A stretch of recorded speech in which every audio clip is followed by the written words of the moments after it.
I never expected that a simple security camera would change my life forever.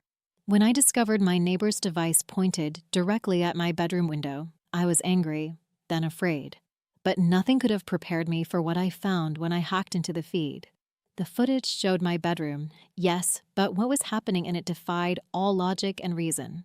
Now I can't sleep, can't trust my own mind, and worst of all, I don't think I'm alone anymore. Even as I write this, I can feel something watching me from the corner of my room. It started 3 weeks ago when I moved into what I thought was my dream apartment. After years of saving, I'd finally escaped my cramped studio for a spacious one-bedroom in a quiet neighborhood. The rent was surprisingly affordable for such a nice place, but I didn't question my good fortune. I should have. My first week was blissful.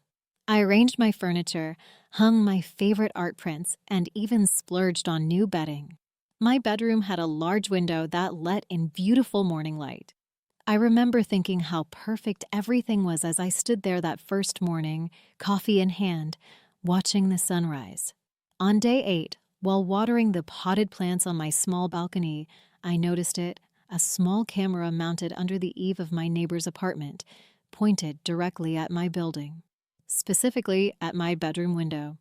I froze, trying to convince myself it was a general security camera, but the angle was unmistakable. It wasn't monitoring the walkway or parking lot. It was aimed straight at where I slept, changed clothes, and spent my most private moments. My neighbor, a man I'd only seen in passing, lived in the unit directly across from mine. He was middle-aged, quiet, and kept to himself. I'd waved to him once when moving in, and he'd nodded back without smiling. I hadn't thought much of it at the time.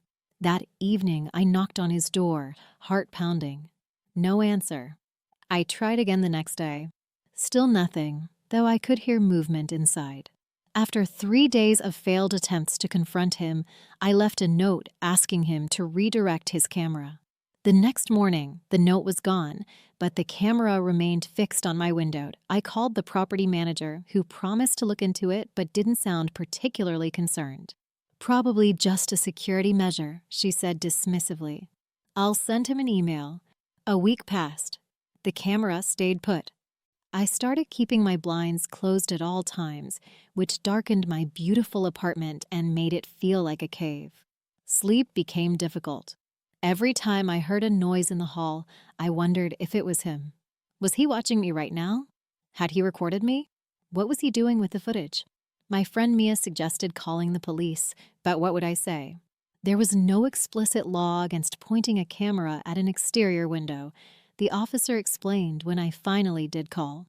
Unless I had evidence he was using it for harassment or recording the interior of my home, they couldn't do much. "Evidence," I muttered after hanging up. That's what I needed. I'm not proud of what I did next, but fear makes people do desperate things. I work in IT security, nothing fancy, just maintaining firewalls and running security tests for a small company. But I have skills. Skills that would let me see exactly what my neighbor was seeing. First, I needed to determine if the camera was wireless and connected to his home network. One evening, I sat on my balcony with my laptop, running a scan of nearby networks.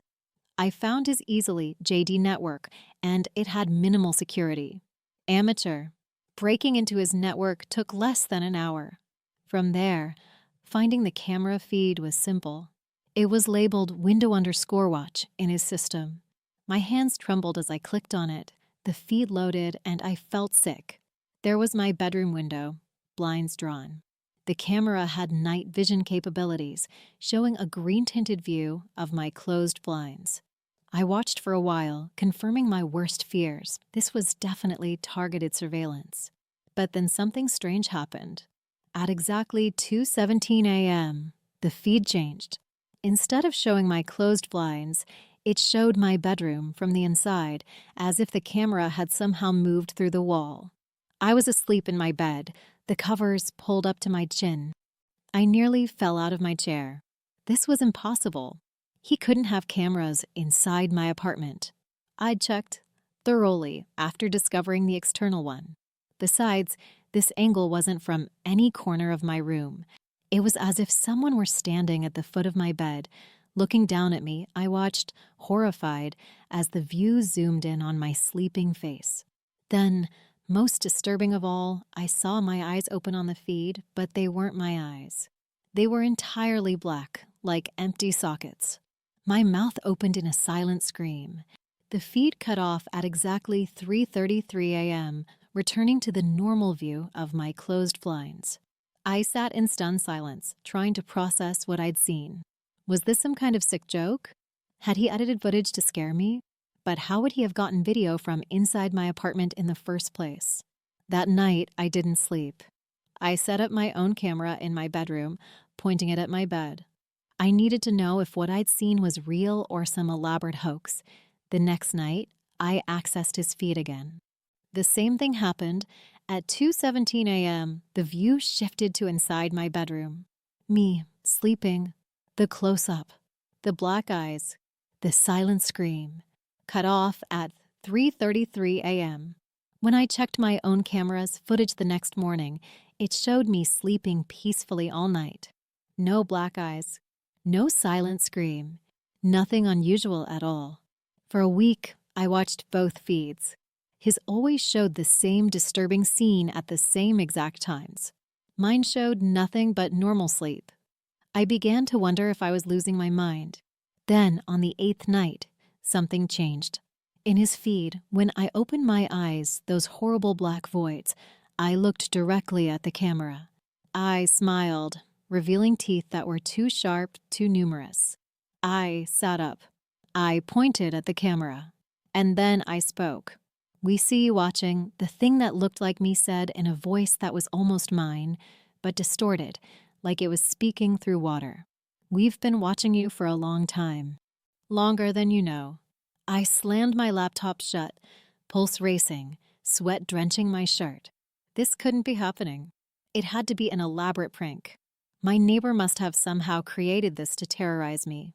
The next day, I waited outside until I saw him leaving his apartment. I confronted him in the parking lot, demanding to know what game he was playing. He looked genuinely confused. "What camera?" "I don't have any camera." "The one pointing at my bedroom window." I shouted, drawing stares from other residents. His face paled. "You can see it," he whispered. His response caught me off guard.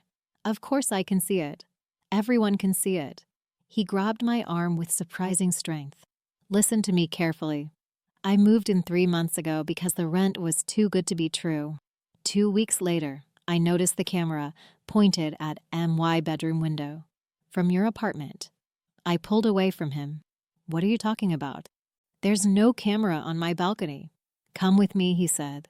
"I need to show you something." Against my better judgment, I followed him back to his apartment. Inside, he showed me his laptop and pulled up a video feed. There was my balcony, and mounted under the railing, a small camera I had never seen before, pointed directly at his bedroom window. "I've been trying to figure out who put it there," he said. "I thought it was you." "I didn't," I began, but stopped as a terrible realization dawned. Have you seen the night footage?"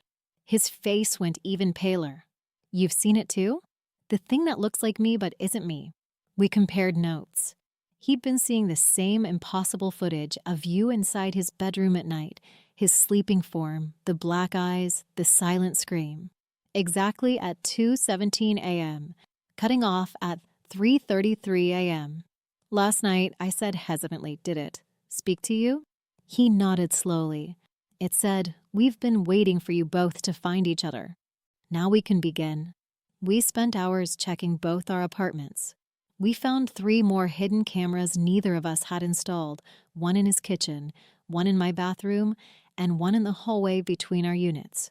We had no idea who had put them there or how long they had been recording. That night, we set up a watch. He stayed in my apartment, and we kept both our laptops open, monitoring the feeds. At 2:17 a.m., both feeds changed simultaneously. Mine showed his bedroom, him asleep, though he was actually sitting next to me, very much awake. His showed my bedroom, me asleep, though I was sitting right there. We watched in horror as both sleepers opened their black eyes at exactly the same moment. Both sat up. Both looked at the camera. Both smiled those terrible, sharp-toothed smiles. And then they both vanished from the beds. The feed switched to our current location, my living room. There we were, sitting on my couch, staring at our laptops. And standing behind us were two figures that looked exactly like us, but with those empty black eyes, looking down at our real selves. We spun around. Nothing was there. On the screens, our doppelgangers placed their hands on our shoulders. We could feel nothing in reality, but on screen, their long fingers dug into our flesh. "Now we begin," they said in unison, their voices coming through our laptop speakers. The feeds cut off at 3:33 a.m. We spent the rest of the night in terrified silence, sitting back to back so nothing could sneak up behind us. When morning came, we agreed to move out immediately. He called his sister in another state. I booked a hotel. As I was packing, my property manager called. "I wanted to check if everything's okay with your neighbor situation," she said. "No, it's not," I replied. "I'm moving out today." There was a pause. "What neighbor?" she asked, confusion in her voice. "The man across from me." "Apartment 2B." Another pause. "There is no apartment 2B, she said slowly. "That unit has been vacant for renovations since before you moved in. There was a fire there 6 months ago. The previous tenant didn't survive." I dropped my phone. Racing to the window, I looked across at what I thought was my neighbor's apartment. The blinds were open, revealing an empty, half-renovated space with plastic sheeting covering parts of the floor. There was no furniture. No sign anyone had been living there, but the camera was still there, pointed at my window. I ran across the courtyard to the apartment. The door was locked, but through the window, I could see the emptiness inside. Bare walls, some with fresh drywall, paint cans in the corner. Had I imagined him? Was I having some kind of breakdown? I called the number he had given me. A recorded message played. "We're sorry, but the number you have dialed has been disconnected or is no longer in service." I went back to my apartment and checked the feeds again. All cameras were still active, still recording, including the ones supposedly in his apartment, the apartment that had been empty all along. That night, I didn't bother running. I sat in my living room with all the lights on, waiting. At 2:17 a.m., I opened the feed from the camera pointed at my window. There I was in my bedroom, sleeping peacefully. But I wasn't in my bedroom. I was sitting right here watching. The me on screen opened those black eyes and smiled. It sat up and looked directly at the camera, directly at me. "Thank you for finding each other for us," it said. "The connection is complete." Behind me, I heard breathing. I turned around slowly. There he was, my neighbor, standing in my living room. But his eyes were solid black, his smile too wide with too many sharp teeth. "You're not real," I whispered. "I'm as real as you are," he replied, his voice distorted like in the videos. "Or perhaps you're as real as I am." "What does that mean?" I asked, backing away. "Check your pulse," he suggested. Trembling, I pressed my fingers to my wrist. Nothing. I tried my neck. Nothing. "We died in the fire," he said simply. "Both of us. You were visiting me that night. They never found enough of our remains to identify separately. But we couldn't move on. We've been trapped here, watching new tenants through the only means we have, influencing electronics, creating cameras where there are none." "No," I shook my head. "That's impossible. I have memories, a job, friends.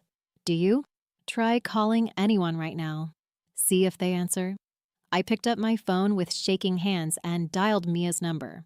The same disconnected message played. "We've been playing out this scenario for months," he continued. "Sometimes you discover me. Sometimes I discover you. But we always forget by the time a new cycle begins. Always trapped in this loop, watching the living through our phantom cameras, trying to make sense of our existence. Then why is this time different? Why are you telling me this now? Because you broke the pattern. You hacked the feed. No one's done that before. It created a crack in whatever's holding us here. And now, maybe we can finally see the truth." As he spoke, the walls of my apartment began to fade, revealing charred beams and blackened drywall behind them. The illusion of my perfect apartment was dissolving. "What happens now?" I asked, my voice barely audible. "Now," he said, extending his hand toward me, "we stop watching and find the way out." I looked down at my own hands. They were becoming transparent.